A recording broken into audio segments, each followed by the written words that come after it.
All right, guys. I'm off in Valentine for golf, but that doesn't mean you don't have to finish the notes today. Um, you need to complete the notes that we started yesterday, but also you're going to work on a study guide, finish that in class. And then hopefully before class is over, you can complete a quiz on Google Classroom to show me that you've actually done those things. So if you do the notes the way that you're supposed to and you do the worksheet the way that you're supposed to, you'll already know answers for that quiz. Just make sure that you get them done and get that taken care of before class tomorrow. All right, so we were covering that first section over atoms, ions, and molecules. Your objectives, we've already covered the elements common to living things, but we still need to talk a little bit more about ionic covalent bonding. So we'll get on to that. All right, so we had just finished talking about ionic bonds, and you know that an ionic bond is an attraction between positive and negatively charged particles, right, which actually leads us to our next part of counting atoms.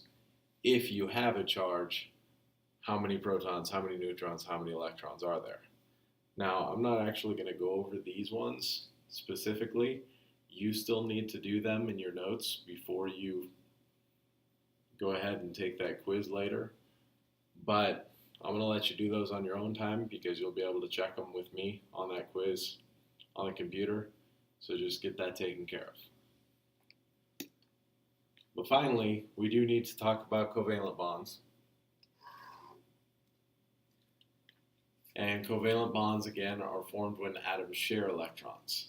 Right? Ionic bond, you had a metal losing an electron and a nonmetal gaining an electron.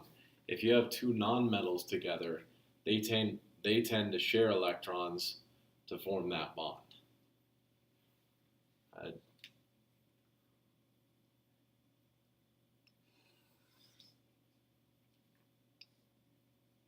So when two or more atoms are held together by covalent bonds, that's when you have a molecule.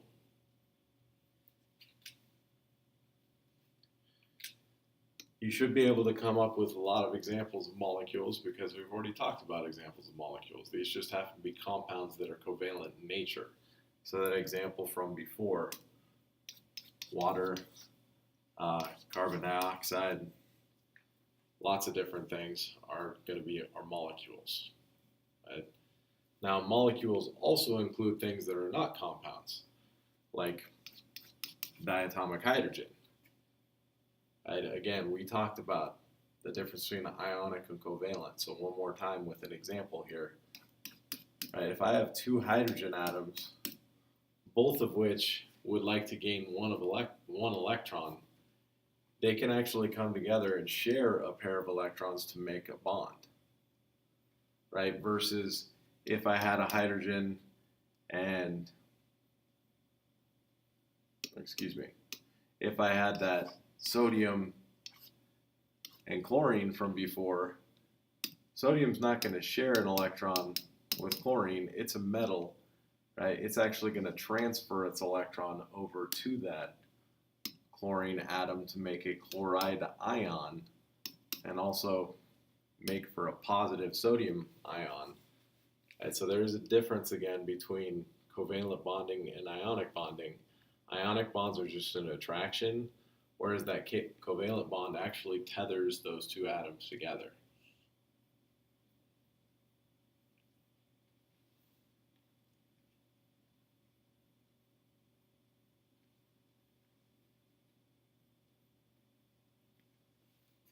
All right, so that pretty much covers this section of notes. I know we didn't really have much left to do.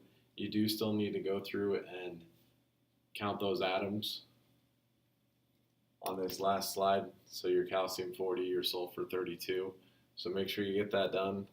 But now you're going to get a study guide for this section, and then you guys need to complete a quiz. You also are going to get another worksheet back, that counting atoms worksheet from before, and you need to complete those and get them to me by tomorrow.